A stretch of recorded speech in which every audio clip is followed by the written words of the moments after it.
What's going on, guys? Welcome back to the channel. Appreciate you guys tuning in for another video. If you guys are new to the channel, make sure you hit that subscribe button so you don't miss out on any future videos.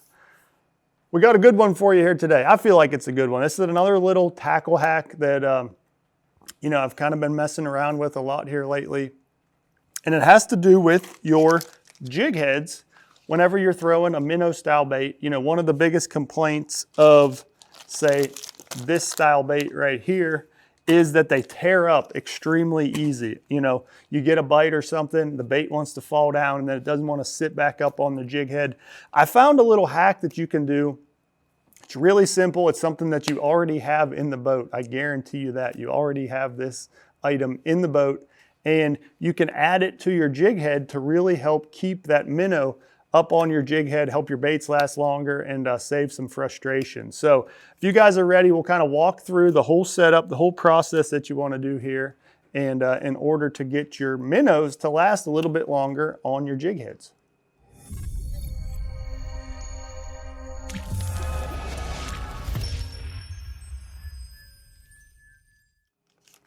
Okay, so if you look at all of the jig heads on the market, obviously there's a bunch of different ways to keep your bait on there. You know, you have the wire bend right there like that. That's a great option, especially for your, your Elastec, your stretchy plastic options. This really seems to do well and hold those extremely well. You know, you can add a little dab of super glue to it. Choking on a piece of fishing line again, man. About got me again. But there's a couple, obviously there's lots of options for keepers. You have a screw lock style. You have a more of just a barb that's kind of poured into the lead. But that you kind of run into an issue when you have tungsten. You know, it's hard to add those sort of keepers to a tungsten ball head because basically this tungsten ball head is formed in two pieces and then you add the hook after the fact and kind of glue in the hook. So you have to kind of glue in the keeper at the same time that you add the hook because tungsten melts at such a high temperature, you're not able to melt tungsten down and pour it into a mold like you do lead, or you can get a little more creative on your keeper options. So you're a little bit limited if you're throwing a tungsten ball head in your keeper style bait. Now, like I said, this wire keeper, it does well. It will hold some baits really well. But when you get into these really soft minnow style baits like, the Sakamata shads or the scope shad or the hinge minnow, there's lots of options out there with that very soft plastic because that's key in getting the minnow to act right. This wire keeper, it will hold it well for the first little bit, but after you get a bite or after you make a few hard casts out in the sun, it actually starts tearing the head of that bait a little bit. And then it won't sit right again because it's tore a hole in that plastic. And I've found and kind of figured out, and a few buddies of mine have told me this, and it's kind of fairly common knowledge now on the professional tours of guys getting rid of this keeper and adding fishing line. You just take a spool of line, old spool of line, you're like, this is a old bulk spool of 20-pound line. I don't have enough left on here to fill up a reel, so I'm just using this line for leaders and for adding my bait keepers. So basically you're gonna take the jig head from this and make it look like this and create this collar here. Hopefully you guys can see that. Create this collar out of fluorocarbon, and it really helps the bait grip a lot better. You can add a little bit of super glue on there as well, and it really locks the bait on there because there's so much more surface area for it to grip inside that minnow that really locks it on there and helps your minnows last longer. Now let's be real, that's what we're all about. We want the baits to last longer, catch more fish on each minnow. So it takes a little bit of time to get this dialed in just right, but it will save you a bunch of time in the long run when you're out on the water. So let's take one of these jig heads right here and I'll show you exactly how I do that. So first step, I'm gonna take some pliers and I'm actually gonna bend him out a little bit and I'm gonna cut that off.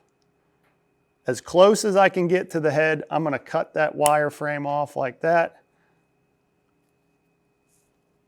These nice Cuda pliers, cut him off real quick. Now you're left with a little bit of wire there. I'm gonna bend him back so he's in line with the hook. And actually, he's pretty important because you're about to wedge your fishing line in between him. So let me get that out of there before I step on him. Okay, now you're going to take a little bit of fishing line. You don't need a whole lot. You know, I would say you need, you know, maybe a foot, 6, 8 inches, not much at all. So you're going to take your fishing line and you're just going to create a overhand knot. I like to do this before I put it on the jig head because it's easier to tighten it that way. So you're just going to create that loop and then you're going to put it over the shank of the hook, slide it up right next to that wire keeper that you just cut off. And I like to just wedge it between there and the hook shank because it gives it a little place to kind of sit tight. And now that's when you're going to crank this as tight as you can. If you can hold the tag end, great. It's not extremely necessary, but you want to pull that as tight as you can. And I like to leave this tag end long for now. We're going to trim him at the end, but I like to get a few wraps around him, and I'm just going to lay him back towards the hook like that and start wrapping this longer end around the shank of the hook like this, and just keep wrapping. Keep wrapping. It doesn't need to be nice and neat and organized. It doesn't need to look pretty because this is all going to be buried inside the bait. Just start wrapping and wrapping. Now, before you run out of line here, you want to make sure that you have enough that you can tie another overhand knot. So I actually didn't even leave myself enough there. So you want to make sure you leave a few inches tag end, and you want to tie another overhand knot just like you started with, okay? And then I just go back over the head of the jig head and pull that knot down tight. And now that's going to cinch all of that line on there just like that. So you started with an overhand knot to hold the line on there, and then you finished with an overhand knot to, you know, kind of lock that line back on there. So now at this point you can trim your 2 tag ends. So let's get some scissors right here. Let's trim this back tag end. Let's trim this top tag end right there. And now there you go. You've got an excellent keeper for your minnow. Let's take this minnow, let's rig him up, and I'll show you guys exactly how sturdy he is on there. So you're just going to go through the nose like you typically would, rig your minnow all the way down to there. And now when you get to that fluorocarbon, you're going to notice it takes a little resistance to get it over the nose. And this is the point where I'm going to add a little bit of super glue and really lock that guy on there. If I could open my super glue. So we're going to add a little bit of super glue. It's going to lock that line on there and really lock that minnow onto that line and create extremely durable keeper for your minnow. So now let's slide him all the way up to the head. And now that sucker is locked on there. Your minnows are going to last longer, extremely durable. You can see already he does not want to slide back down off of there. I can pull it pretty hard and I'm going to tear the minnow in half before it slides down off of the head there. And it will just get stronger as that super glue continues to dry. So that little hack right there, that will save you a ton of time and aggravation on the water. Save you a bunch of money on your minnows. Let's be real, these are expensive. And if you can do this little hack with something that you already have in the boat, you can take some line off the spool of your reel if you have to.